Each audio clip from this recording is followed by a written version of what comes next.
नमस्कार मित्रों। तो आप रोज़ पढ़ाई कर रहे हैं, पढ़ाई में लग जाओ। अब आपके पास समय स्टार्ट हो गया है, क्योंकि समय किसी का इंतज़ार नहीं करता है। और इस जैसे वर्तमान की जो परिस्थितियाँ चल रही हैं, इसके अनुसार आपको जो ये अब माध्यम आपके सामने उपलब्ध है वही उपयुक्त रहेगा। जो आपका ऑफलाइन माध्यम है उसकी तो अभी हम कह नहीं सकते, ठीक है, परंतु आप कैसे भी अपनी जो पढ़ाई है इसको सुचारू रखिए, ठीक है। ये नहीं कि हम बाद में पढ़ाई करेंगे तो बाद में आपका समय नहीं मिल पाएगा और एक दबाव के साथ आप पढ़ाई करेंगे, क्योंकि जो ये 12th वालों की बात है तो ये उनके करियर की बात होती है। करियर है यानी कि जो भविष्य की बात होती हैं। ये नहीं कि आप कोई 10th के विद्यार्थी हों तो आपने कि बाद में पढ़ लेंगे, नहीं, ये बाद में आपको मौका नहीं मिलेगा, फिर आपके सामने वही समस्या खड़ी हो जाएगी। तो आप कहने का मतलब है कि रोज़ क्लास लीजिए आप और नोट्स बनाने की प्रैक्टिस कीजिए आप, ठीक है। तो पिछली कक्षा में क्या पढ़ रहे थे हम? चट्टानों के बारे में पढ़ रहे थे कि चट्टानों का वर्गीकरण हमने पढ़ लिया था। चार्ट सभी को, मेरे लग सभी को याद होगा, ठीक है। अगर किसी विद्यार्थी को कोई समस्या आती है या मान लीजिए उसके कोई टॉपिक है, मैं भाई ये सर ये बात समझाऊँ, तो मैं फिर बोल रहा हूँ आपको एक बात फिर ध्यान से कि अगर आप आज की जो क्लास है उसका समाधान आपको कल ही मिल सकता है। कहने का मतलब आप रोज़ क्लास देखते हो तो ही आपको आपकी समस्या का समाधान होगा। अगर आप इसी क्लास को अगर 15-20 दिन बाद में देखते हैं तो आपकी समस्या का समाधान होने की संभावना कम हो जाती है। ये नहीं कि आपने जो कमेंट्स दिया उसको हम 20 दिन बाद में फिर देखते हैं, इतना कि थोड़ा बहुत टाइम नहीं मिल पाता है, समय का अभाव होता है।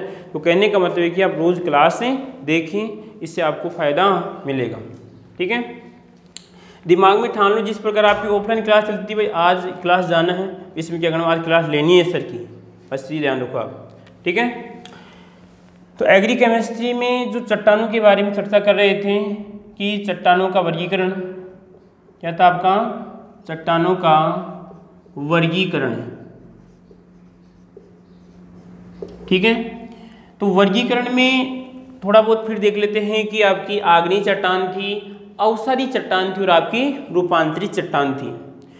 उनमें से कि जो आग्नेय चट्टान थी, आपकी आग्नेय चट्टान को 2 पार्ट में डिवाइड किया गया था कि यहाँ पर तो उत्पत्ति के आधार पे था और यहाँ पर आपके जो आपका केमिकल यानी रासायनिक संगठन के आधार पे इसका पार्ट थे।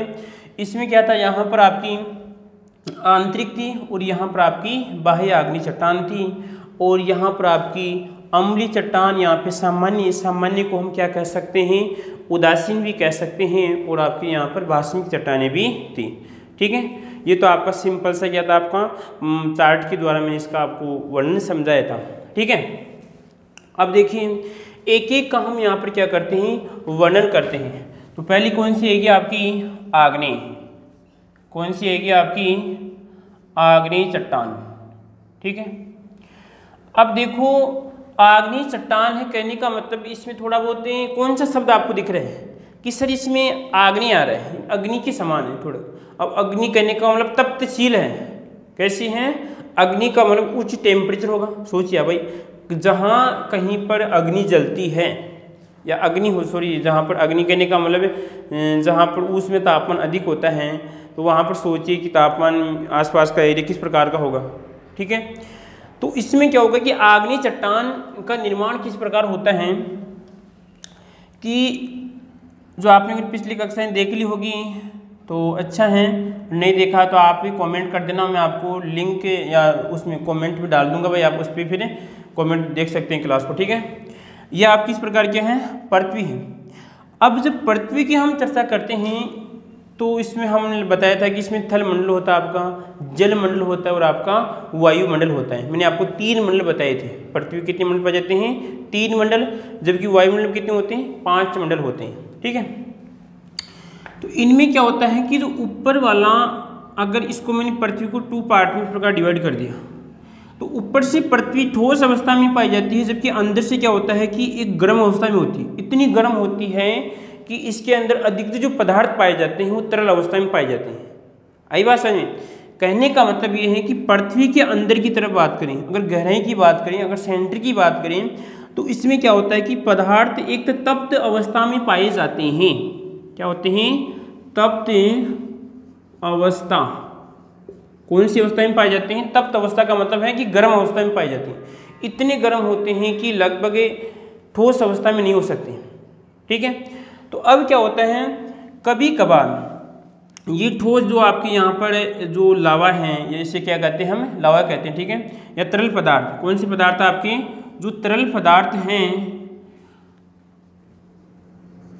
तरल पदार्थ, अब ये तरल पदार्थ क्या होते हैं, कभी कभार इतने गर्म हो जाते हैं कि फिर ये उस उच्च ताप दाब के साथ, उच्च ताप दाब के साथ क्या होते हैं, यहाँ से बाहर निकलते हैं। क्या होते हैं? इस प्रकार यहाँ से बाहर निकलते, ऊपर की ओर निकलते हैं, इस प्रकार। आई बात समझ में? तपते इन उच्च ताप दाब के साथ क्या होता है, उच्च ताप व दाब के साथ क्या होते हैं, बाहर की ओर निकलते हैं, जिसे हम क्या कहते हैं, ज्वालामुखी। क्या कहते हैं? ज्वाला का मतलब जो अग्नि के समान, ठीक है, और मुखी का बाहर, तो यहाँ पर ज्वालामुखी क्या होते हैं, बाहर निकलते हैं। ठीक है, परंतु देखिए कि अगर जो ये पदार्थ निकलता है इसके अंदर से, जो क्या कहलाता है, हमारा लावा कहलाता है। क्या कहलाता है आपका? लावा। ले भाई, लावा, लावा किसी स्थान का भी नाम है, मैं उसकी बात नहीं कर रहा, मैं बात कर रहा हूँ कि पृथ्वी के अंदर से जो गर्म पदार्थ निकलता है, ज्वालामुखी इसे के रूप में निकलता है, या उसे क्या कहते हैं, हमें लावा कहते हैं। ठीक है, अगर देखिए कि कभी कभार क्या होता है कि इस लावा का ये जो दाब क्या होता है, कम होता है, इसकी जो निकलने की स्पीड क्या होती है, कम होती है, तो ये क्या होता है, लावा यहाँ के आसपास के क्षेत्र में जम जाता है। दिख रहा है सभी को? यहाँ का जो आपको आसपास का क्षेत्र है, यहाँ पर जम जाता है। यानी कहने का मतलब है कि ये पृथ्वी के बाहर नहीं आ रहा है, पृथ्वी के बाहर की ओर नहीं आ रहा है। ठीक है, क्यों? कारण क्या है कि ये जो लावा दिख रहा है हमें, ये लावा जब इसका ताप कम होता है, इसका दाब कम होता है, तो कभी कभार ये बाहर नहीं निकलता है। ठीक है, जब बाहर नहीं निकलता है फिर क्या होता है, जब ठंडा होता है, जब बाहर नहीं निकलेगा, अब क्या होता है, धीरे धीरे क्या ठंडा होता है, और ठंडा होने के बाद में क्या होता है, ये किसका रूप धारण कर लेता है, चट्टान का रूप। किसका रूप धारण कर लेता है? चट्टान का। यहाँ पर भी क्या आपका लावा है, ये भी क्या आपका लावा। ठीक है, अभी लावा है, किसका रूप धारण कर लेगा, ये बात करते हैं। यहाँ पर ठंडा होने के बाद में क्या करेगा, चट्टान का रूप धारण कर लेगा। क्या कर लेगा? चट्टान का रूप धारण कर लेगा, और वो चट्टान कौन सी कहलाएगी, आपकी आग्नेय चट्टान कहलाएगी। आई बात समझ में? अगर यही बात है कि अगर ये लावा बाहर की ओर आ रहा है, यहाँ पर बाहर की ओर है, ठीक है, तो वो भी क्या कहलाएगी आपकी, यहाँ पर ठंडा होने के बाद में क्या करेगा, चट्टान का रूप धारण कर लेगा, यहाँ पर भी क्या करेगा, चट्टान का रूप धारण कर लेगा। आई बात समझ में? कोई दिक्कत इसमें? फिर देखिए वापस कि पृथ्वी के अंदर गर्म पदार्थ पाए जाते हैं। जब गर्म पदार्थ उच्च ताप दाब के साथ बाहर निकलते हैं, ठीक है, तो कुछ पदार्थ पृथ्वी की सतह के आसपास ठंडे हो जाते हैं, कुछ बाहर की ओर क्या होते हैं, ठंडे होते हैं। तो ठंडे होने के बाद में क्या करते हैं, वो चट्टान का रूप धारण कर लेते हैं। उन चट्टानों को हम क्या कहते हैं, आग्नेय चट्टान कहते हैं। ठीक है, बोलो कोई दिक्कत इसमें? कोई समस्या नहीं होगी किसी को। अब देखिए उसके बाद में कि ये जो चट्टानें हैं ये सबसे पुरानी होती हैं। जो हमारी दो चट्टानें और है उनसे क्या होती है, सबसे पुरानी चट्टान है। आई बात समझ में? कहने का मतलब क्या है मेरा कि जो हमारी ये चट्टान है वो क्या होती है, सबसे पुरानी है। अब सबसे पुरानी है तो इस चट्टान को हम क्या कहते हैं, जन्मदात्री। क्या कहते हैं, जन्मदात्री, यानी जन्म देने वाली। जन्म किनको देगी, जो अन्य चट्टानें हैं। जो अन्य चट्टानें कौन कौन सी आपकी, रूपांतरित और अवसादी चट्टानों को क्या करती है, जन्म देने का काम कौन सी करती है, आग्नेय चट्टान। तो आग्नेय चट्टान को हम अवसादी और रूपांतरी के पापा जी या पेरेंट्स कहते हैं। आई बात समझ में? खुद दिक्कत अगर हम सीधी सी बात करें कि मैं आपसे पूछूं कि अवसादी और आग्नेय के पेरेंट्स कौन हैं, या पेरेंट्स कौन होगी आपकी आग्नेय होगी, क्योंकि आग्नेय सबसे पुरानी चट्टान होती है। इसी कारण हम इसे कहते हैं जन्मदात्री कहते हैं। और इन्हीं चट्टानों से, इस आग्नेय चट्टान से क्या होता है, अन्य चट्टान जो आपकी रूपांतरित और कौन सी कहलाएगी, आपकी अवसादी चट्टान का निर्माण होता है। दूसरी विशेषता इसकी ओर देखिए आगे, ये प्राथमिक है कि सबसे पहले इन्हीं चट्टान का निर्माण होता है। क्या होता है? सबसे पहले इसी चट्टान का निर्माण होता है। इसी कारण से क्या कहते हैं हम, प्राथमिक चट्टान भी कहते हैं। बोलो कोई दिक्कत इसमें? और लगभग अगली बात देखिए कि जो पृथ्वी के 3 मंडल थे, जलमंडल, वायुमंडल और क्या था आपका थल मंडल, जो आपको पूरा क्या दिख रहा है, ये पूरा क्या आपका थल मंडल है, क्या आपका थल मंडल है, ठीक है। इस थल मंडल का लगभग 90%, कितना 90 या 90%, सॉरी 90 या 95% क्या होती है आपकी, ये आग्नेय चट्टानें पाई जाती है। आई बात समझ में? बोलो कोई दिक्कत इसमें? थल मंडल का लगभग 90% कौन सी चट्टानें पाई जाती हैं, आग्नेय चट्टानें पाई जाती हैं। यह आग्नेय चट्टानें क्या थी, विशेषता थी। फिर देखिए, रिपीट कर रहा हूँ, आप लिख रहे हैं तो बहुत अच्छा, ठीक है। आग्नेय चट्टानों का निर्माण पृथ्वी के अंदर से जो लावा निकलता है, लावा जब बाहर आकर ठंडा होता है और या कुछ लावा जब अंदर की ओर रह जाता है तो उस समय क्या होता है, आपकी आग्नेय चट्टान का निर्माण होता है, ठीक है। और यहाँ पर आग्नेय चट्टान का निर्माण सबसे पहले होने के कारण इसे जन्मदात्री कहते हैं और इसे हम प्राथमिक चट्टान भी कहते हैं। सॉरी, ये सबसे पुरानी होने के कारण इसे हम जन्मदात्री कहते हैं और इसे हम प्राथमिक चट्टान भी कहते हैं। और ये थल मंडल का लगभग 90% पाई जाती है, ठीक है। कितनी होती है? 90% आपकी चट्टानों में कौन सी आएगी, आपकी आग्नेय चट्टान पाई जाती है। और इसको पेरेंट कहते हैं किनका, अवसादी और रूपांतरित का। और कोई दिक्कत इसमें, कोई समस्या नहीं किसी प्रकार की, ठीक है।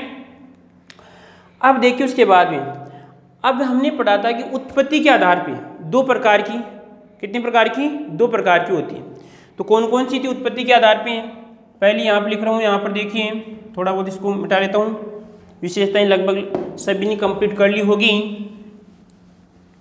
तो देखिए, उत्पत्ति के आधार पे पहली थी हमारी आंतरिक, कौन सी थी आपकी, आंतरिक आग्नेय, आंतरिक आग्नेय चट्टान, ठीक है। तो अब देखो, मैंने ये बात क्यों बताई आपको, 2 बात मैंने बताई थी। एक तो ये वाली बात कि अगर ये लावा यहाँ पे भी जम सकता है और यहाँ पर भी जम सकता है, ठीक है। अगर यहाँ से जो ये लावा निकल रहा है, अगर ये इसे जो थल मंडल है इसके अंदर इसी स्थान पे जम जाता है, यानी बाहर नहीं आता है, अंदर ही ठंडा होकर जम जाता है, तो उस समय कौन सी चट्टान का निर्माण होगा, आंतरिक आग्नेय चट्टान का निर्माण होगा। और कोई दिक्कत इसमें, कोई समस्या नहीं है किसी प्रकार की। फिर देखिए, जब पृथ्वी के अंदर से निकलने वाला लावा थल मंडल के आंतरिक भाग में ही ठंडा होकर जम जाता है, तो उस रूप में जो चट्टान बनेगी, कौन सी चट्टान बनेगी, आपकी आग्नेय चट्टान बनती है। तो ये चट्टानें कौन सी कहलाएगी, हमारी आंतरिक आग्नेय चट्टान कहलाती है, ठीक है। बोलो कोई दिक्कत इसमें? इसके उदाहरण कौन कौन से हो सकते हैं भाई, हम जो दैनिक जीवन में होती हैं, तो आपकी देखिए इसमें एग्जाम्पल देखिए इसके, एक तो आपकी ग्रेनाइट।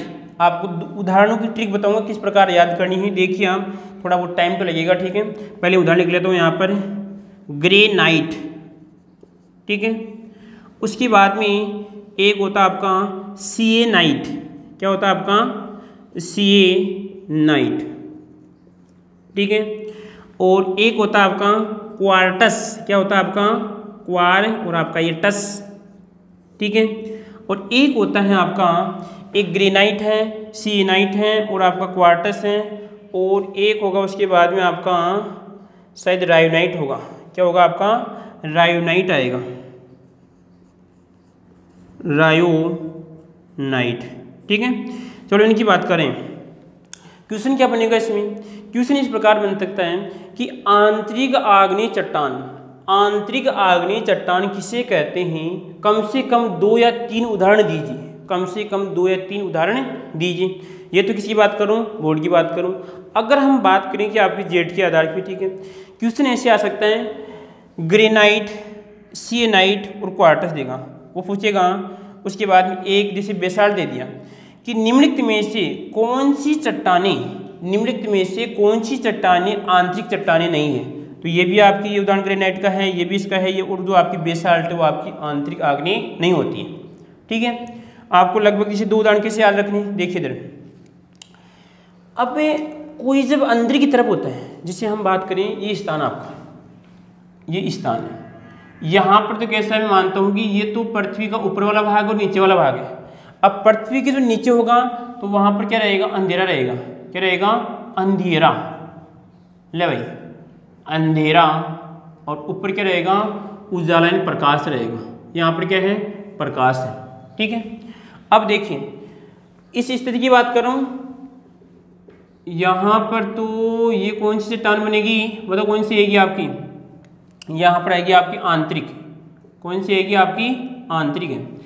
अब जब कोई व्यक्ति अंदर है या इस अंदर वाले भाग में अंधेरा है, अब अंधेरा कब होता है, जब रात होती है, और रात को क्या कहते हैं, नाइट कहते हैं। क्या कहते हैं, नाइट कहते हैं। इस प्रकार आप याद कर सकते हैं कि नाइट, तो नाइट में क्या आएगा, आंतरिक, और आंतरिक और अंधेरा, तो अंधेरा में कौन सी आएगी आपकी, नाइट आएगी।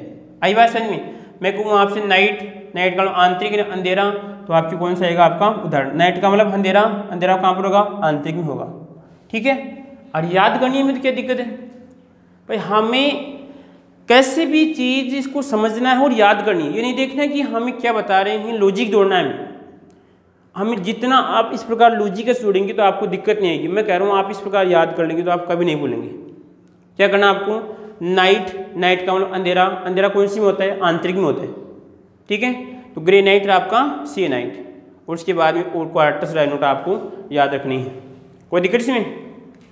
ये तो किसकी थी, आपकी आंतरिक आग्नेय की बात करते हैं। इसके बाद में कहलाती है दूसरी, और देखिए थोड़ा बहुत इसको मिटा लेता हूँ आपसे। दूसरी तीसरी बाह्य आग्नेय चट्टान कौन सी कहलाएगी, दूसरी थी आपकी बाह्य आग्नेय चट्टान।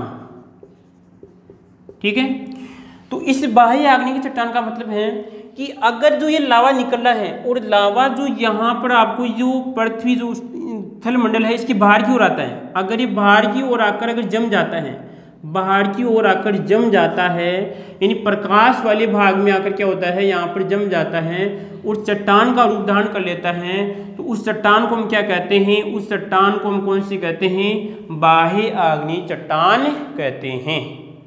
और कोई दिक्कत इसमें, कोई समस्या, कौन कौन सी इसमें, कि मैं फिर बोल रहा हूँ यहाँ पर कि अगर ये लावा बाहर स्थल मंडल से बात कर रहे हैं, स्थल पृथ्वी से बाहर आकर ठंडा होकर जम जाता है, जमने के रूप में चट्टान बनती है, कौन सी कहलाएगी, आपकी बाह्य आग्नेय चट्टान कहलाती है।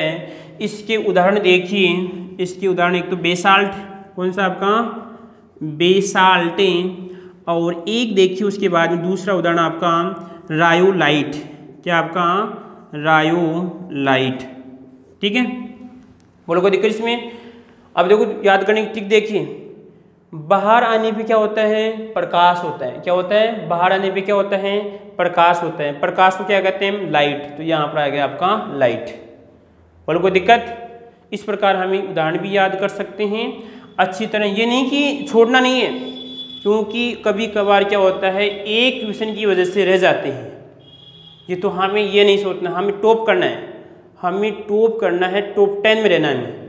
ठीक है, कि हाँ लगी परिवार वालों की कि हाँ यार कि बच्चे ने मेहनत की है।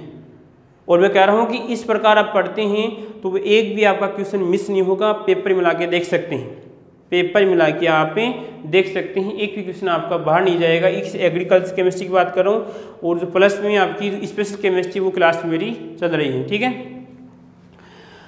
बोलो कोई दिक्कत इसमें, कोई समस्या नहीं है। फिर देखिए थोड़ा बहुत में देख लेते हैं।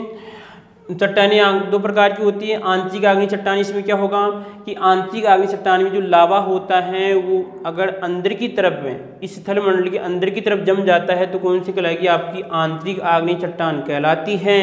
इसके उदाहरण ग्रेनाइट, सिएनाइट, क्वार्ट्ज आपका रायोनाइट है। और उसके बाद में अगर ये लावा बाहर की ओर आकर जमता है तो कौन सी कहलाएगी, आपकी बाह्य आग्नेय चट्टान कहलाती है। उसे हम बेसाल्ट और क्या कहते हैं, रायोलाइट कहते हैं। और कोई दिक्कत इसमें, अच्छा आप लोग प्रतिष्ठित। ठीक है,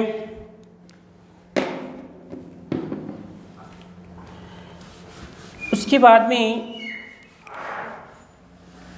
छापने का तरीका आपका रहेगा, क्योंकि हम टाइम वेस्ट नहीं करना चाहते इतना, तो आपको क्या करना पड़ेगा, वीडियो जो क्लास चल रही है उसको रोकना पड़ेगा और उसके बाद में आपको देखना पड़ेगा। ठीक है, हम ये भी नहीं कि ज़्यादा लंबी क्लास बना रहे हैं, नहीं, लगभग हम मीडियम लगभग जैसे 22-23 मिनट की क्लास बना रहे हैं, तो हम ज़्यादा भी नहीं बना रहे हैं। उसके बाद में आगे जो रहेगा वो पढ़ेंगे आपकी कौन चट्टानें पढ़ेंगे कि रासायनिक संगठन के आधार पे हम आगे वाली कक्षा में देखेंगे। ठीक है, और कोई दिक्कत इसमें, आपको रोज़ क्लास लेनी है, कोई भी समस्या है कमेंट करना है, रोज़ क्लास जो लेता है बंदा उसी का कमेंट लगभग कुछ उसका समाधान होगा। ठीक है, जैसे एक कोई 10th की क्लास चल रही थी, उसमें बच्चे का कमेंट आया, उसमें क्या हुआ कि 10 दिन बाद में वो कहता है कि सर परमाणु द्रव्यमान निकालने का विधि बताइए। तो आप बताइए कि 10 दिन पीछे की क्लास को अगर मैं इस क्लास में बताऊं तो आपका पूरा सिस्टम ही बिगड़ जाएगा इसमें। तो ये भी है, जो भी समस्या आपकी वो कमेंट में आप तुरंत लिखिए, अगली वाली क्लास में आपको, क्योंकि हम क्या करते हैं कि अगर आज क्लास डाली हमने तो उसका कमेंट हम कल तक जैसे आज तक देख लिया, इन जो नेक्स्ट क्लास डालते हैं उससे पहले कमेंट देख लेते हैं कि बच्चे ने क्या कमेंट किया है, और उसी के आधार पर हम उसको अगर समाधान जो भी है तो उसको आगे वाली कक्षा में समाधान कर देते हैं। ठीक है।